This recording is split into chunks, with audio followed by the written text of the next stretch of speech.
This is the Love Truth Leadership Podcast. Your hosts, Nick Johnson and Larry Chatterley, welcome you on your journey of self-improvement and connection. Listen as they combine their different experiences of life to help guide you in the direction of love, truth, and leadership.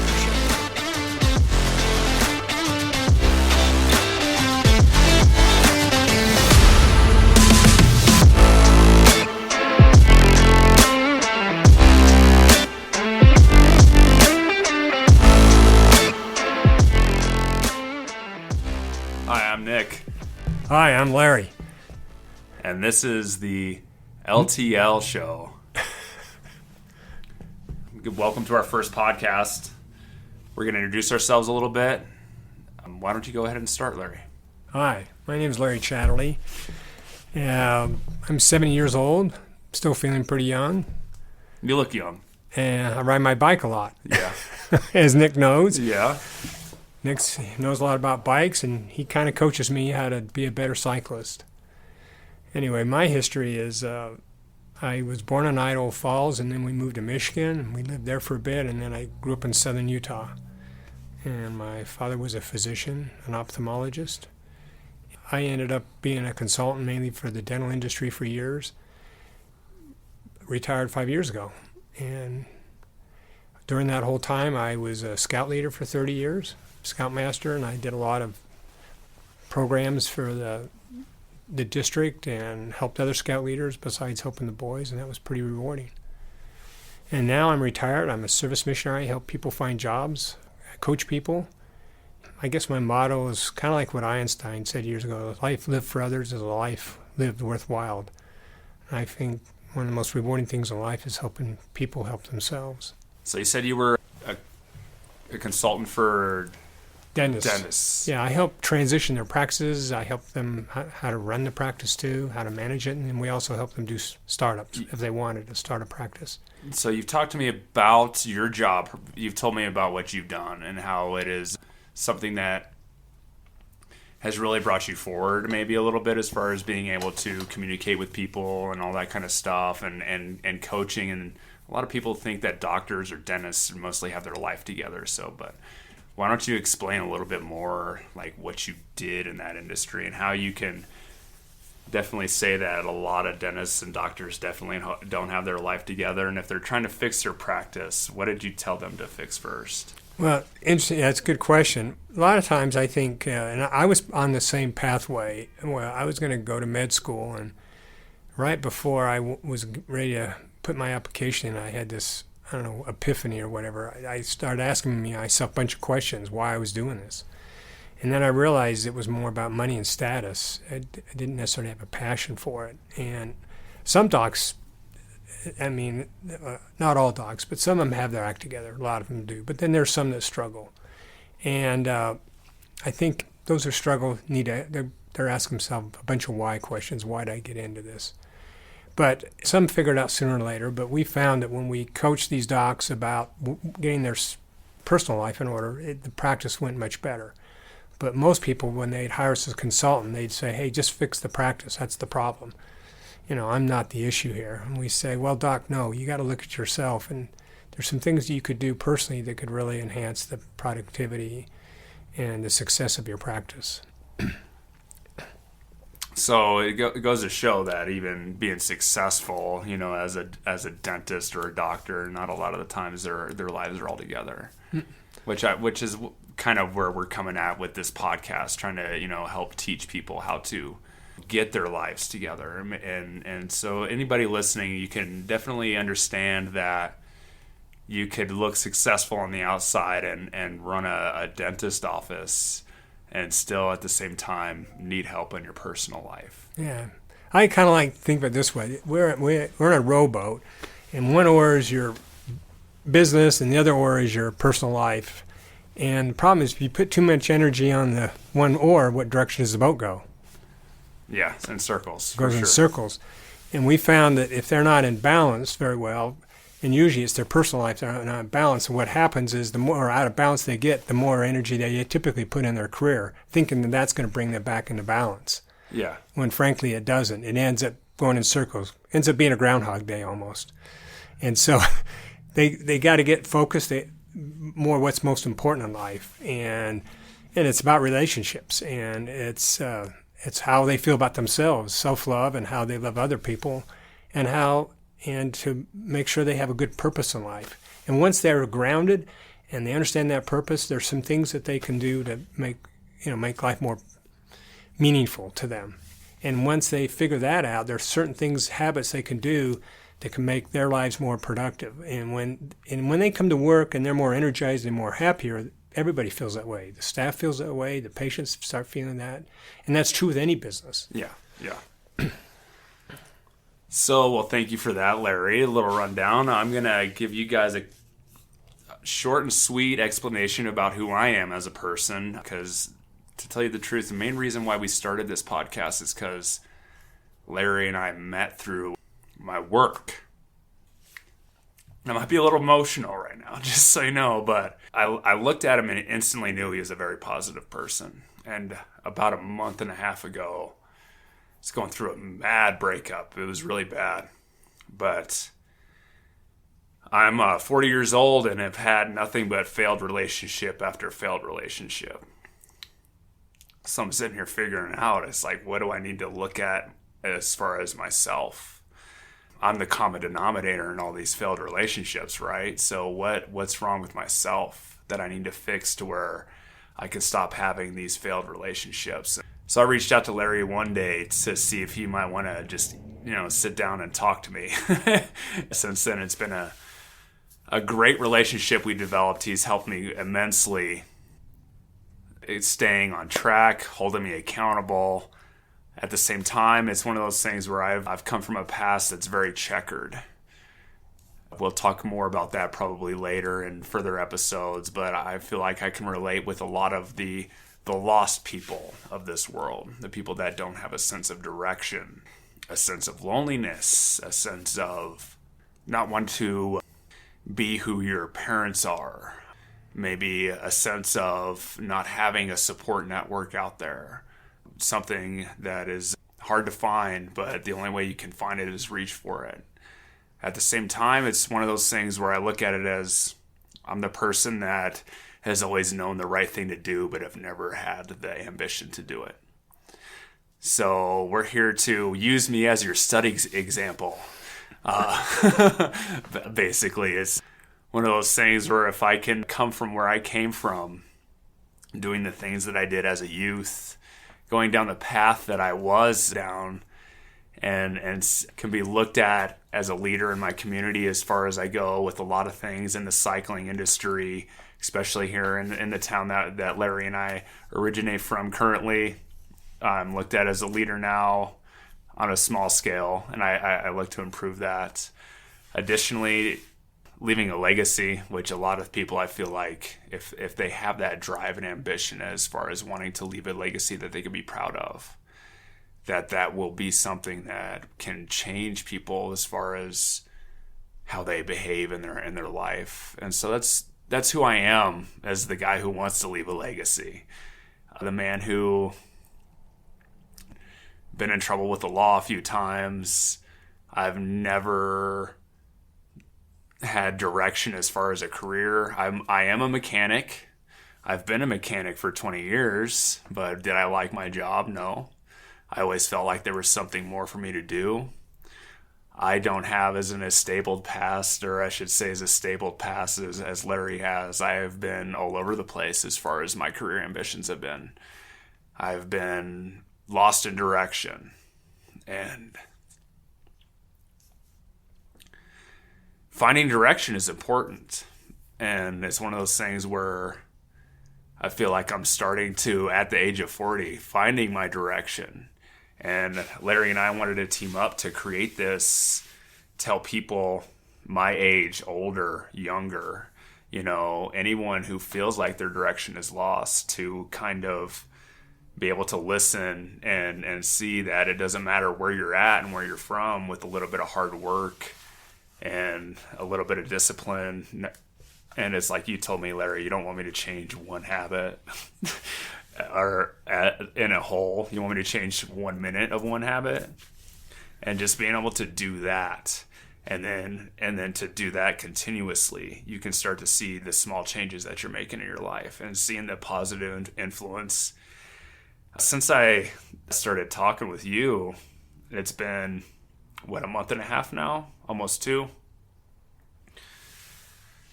Man, the improvement that I see in my life is... And I'm sorry for all those out there that are listening to this. It's just like looking at me as like a crybaby, but it's emotional. It really is. Because it's one of those things that to be able to see this change in your life in such a small increment in such a little bit of time is a big deal. I really feel like we have something that can be shared and brought into the world and get a lot of positive influence from. I'm emotionally happy right now, to tell you the truth. And my emotions are on the surface. So that's another part of who I am as a person. And I feel like that's okay, though, because to be that raw with an audience, and especially raw with ourselves, is very important. So today in our show, we want to talk a little bit about, I would say, direction, and are you in the right direction, and how to figure out if you're not, and is it okay to admit that you're not in the right direction? So if you would maybe expand on that a little bit, Larry. Good. Yeah, I think one of the things where people struggle in life is a lack of direction. When you don't have that, it's hard to get a sense of purpose. And then when you don't have that sense of purpose, you just don't have that enthusiasm for life. If anything, you kind of feel like life's holding you back or giving you, a bad break. Yeah. And then you start beating up on yourself and doing so. Which I am really good at. And one of the things we hope people would do is, hey, got to forgive yourself and move on. Yeah. And sometimes though, it's easy to admit that can be harder than it. It is really hard. It's really hard to accept that you're human and that you can forgive yourself for the mistakes you make. You can. Yeah. And it takes time. And I think I told you before what C.S. Lewis said once. He says things in your past are like, it's like crossing the monkey bars. You got to let go at some point to move forward. Yeah. Yeah. You've told me that a few times. And it's hard to let go sometimes. Yeah. Sometimes that's what we need to do to move forward. But I personally find you have to find what your why is. What you're passionate about, or what do you have a desire to do. If you desire to make a difference in lives, or if you desire to do something at your work, or with your spouse, or your children, or your family. And it doesn't have to be just one desire. No. It could be a combination. Yeah, it can be like a desire to do good at your job no matter what your job is.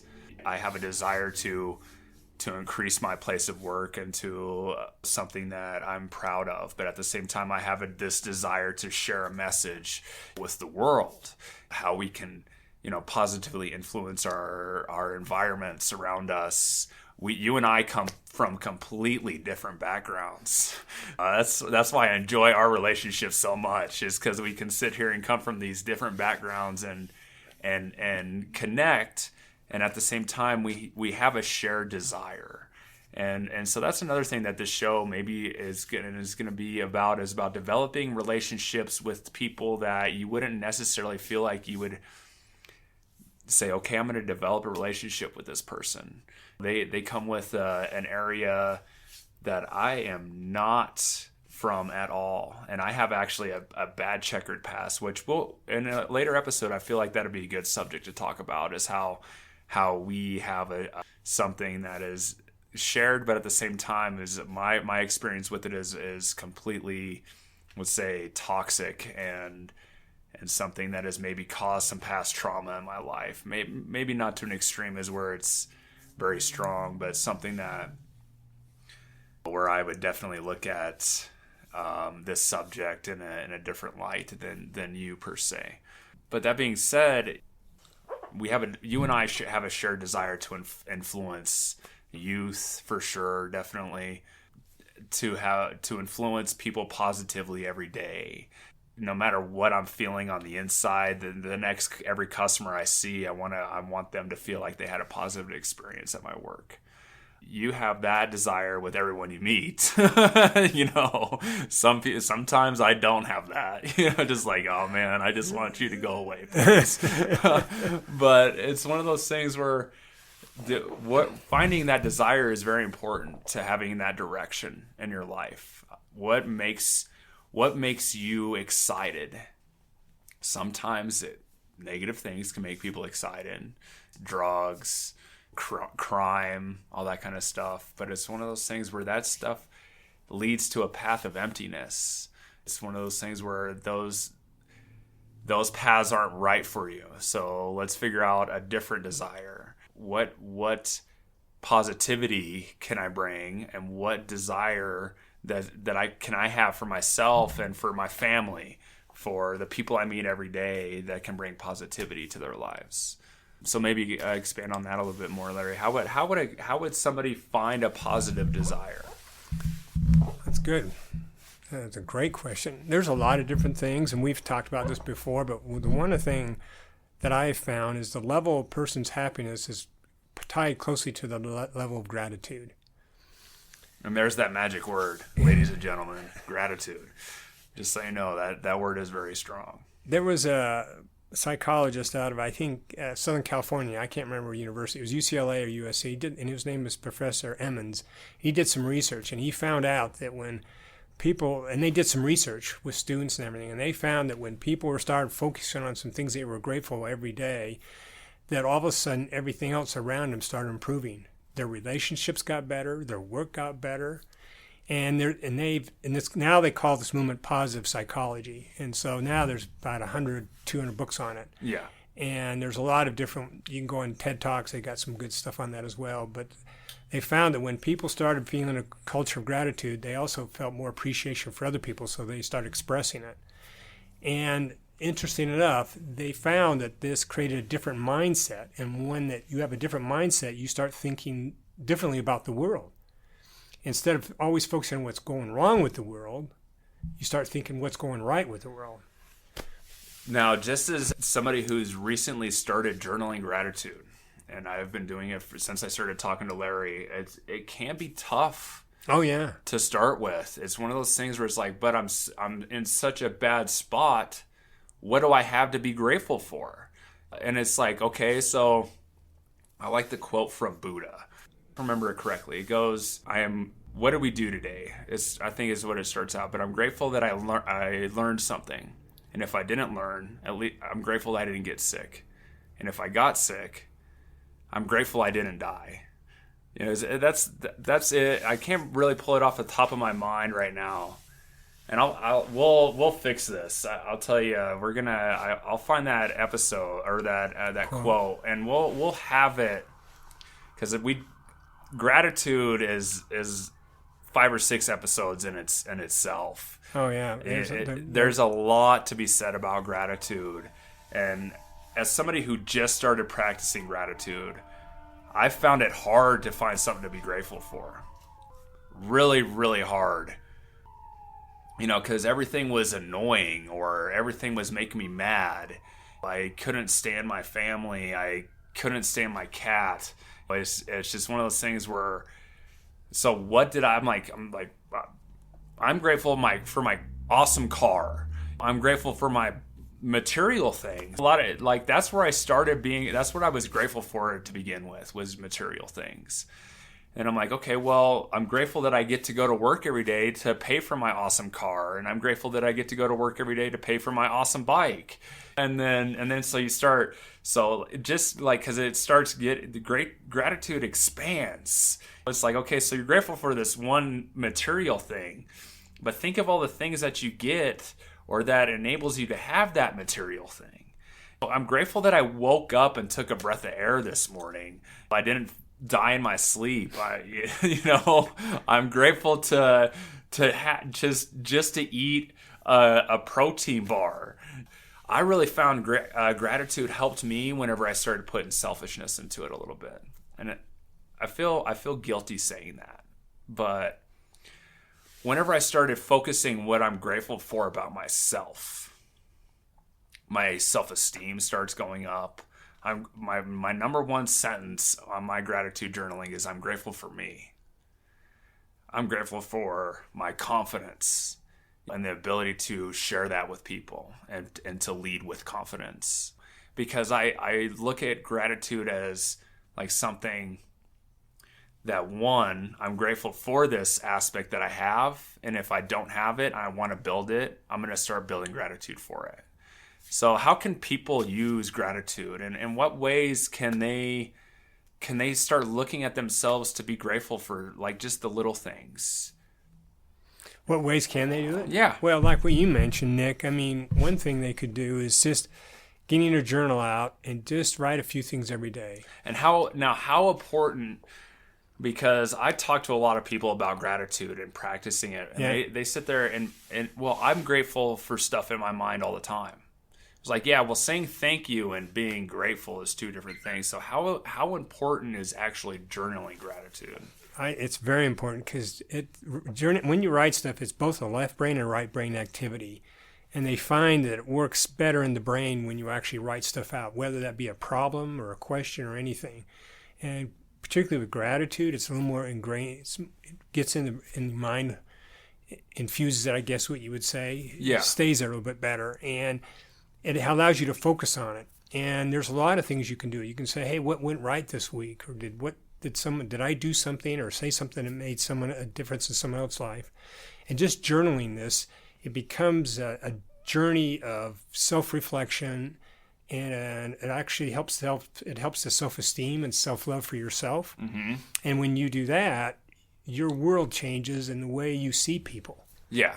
Yeah, 100%. Yeah, I've noticed that immensely, especially journaling gratitude. And another thing that I liked that you asked me to do was to send gratitude to like one person a week. Pay it forward. Pay gratitude forward. I'll tell you, the people that I've done that to, that are close to my life, it blows them up. Like they come in, like I'll give you an example. My friend Mike, I had texted him. He helps out at my work every once in a while, and I texted him. I was like, hey, I just wanted you to know how thankful I am that you come to work and help me out, and just how you're just a good friend to me. That night, he came in with a little 6-pack of beer, and is like, Alex was like, hey, where's my beer at? And he's like, well, Nick texted me today, and so and then you saw his enjoyment on his face about how I threw a little bit, I paid a little bit forward to him, and how he really genuinely appreciated that. And that made me feel good. And then again, I've texted other people on it, and I had this one person say, well, I've never received that before. And that's thank you so much for actually just being thankful for me. I've never received that before. So it's making an impact in someone else's life at the same time, which is big, and that in a journey of self-reflection and self-improvement, that's something that you get to see the immediate positive outlook of. And I mean, maybe you never know. Some people might just take this completely the wrong way. Hey, I'm thankful for you. And if they give you a negative response, like, I mean, what's that got to say about them? Like, because I can imagine, I haven't had that experience yet, but I could see how in today's world, some people might actually have never received gratitude and have never been thanked for something, or not just a genuine thanks, but a thanks of just being there as a person, how they could probably take it the wrong way. And that just goes to show where this world's at, and that how what we hope to do can help improve the situation of people's mind states in today's world, which is where we really want to go with this podcast, is just helping improve the mind state. What visions do you have for this podcast, Larry? Well, that's good. My vision is it's a form of paying it forward. If we can help other people improve their lives, then they can pay it forward to other lives. Yeah. That's what we're all in life together. We're here to help each other out. Yeah, and too many people do not live in that aspect. It's either me or you, right? Yeah. And the more populated this earth becomes, and the more infringed on your privacy. I can only imagine living in some place like China, which you have experience living in. Yeah. But, where your privacy is almost non-existent, right? And the more people that we have in this world and everything is getting closer and closer and closer, we need to increase our level of respect for each other, our level of understanding. And I feel like that's what you and I are here to help people do, hopefully, is to increase that level with everyone. And at the same time, help everybody be a better person. I know you've helped me be a better person, and I feel like I can connect to a lot of the audience that might not have lived a life of truism and have been in that life of, I don't know, I feel empty in my career, I feel empty in my life choices, I feel empty in relationships, I don't have a direction of where I'm going. And I'm here to tell you, like, it's not hopeless. It is not hopeless. And there's, no matter how old, how young, there's still time to change. And there's still time to make a better improvement for yourself. You know what? Now I think about it, this podcast is about hope. A lot of it. Yeah. Isn't it? Yeah, 100%. That's what it is. It's about hope. And when there's hope, there's a lot of good things that come out of it, right? Yeah, and there's always hope. I feel like we live in the world where it's almost, things are looked at as hopeless. When they say that in Shawshank Redemption, remember at the very end, he said hope is a good thing, maybe the best of things. Yeah. And no good thing never dies. I'm terrible at remembering That's okay. movies. It was in a movie, and Yeah. that was what this guy told us. They were both incarcerated in prison. Yeah, I remember the movie, but as far as like, I could watch. That's why. That's okay. But Yeah. I just remember that line is that hope is a good thing. I'm a huge Star Wars fan, and I've watched Star Wars 100 times, and I love it because every time I go back to watch it, I'm like, oh yeah, I remember this part now. But whenever talking to somebody on the street, it's like, yeah, I couldn't quote you a line from Star Wars besides it's a trap, And, yeah. Well, we'll say that. We'll say gratitude's part of the force. How's that? There we go. Isn't that? Yeah, it is. Definitely. Well, I think that's going to wrap up today. And next episode, I'd really like to touch on, I think we should start out with touching on gratitude and the benefits of gratitude. And I'll make sure to have that quote from Buddha memorized by that time, or at least written down, because I really enjoyed that quote for sure. It was really good, and I just completely botched it today as far as remembering it. But you guys got the general sense of what it was trying to say. But thank you very much for listening. I'm Nick. And I'm Larry.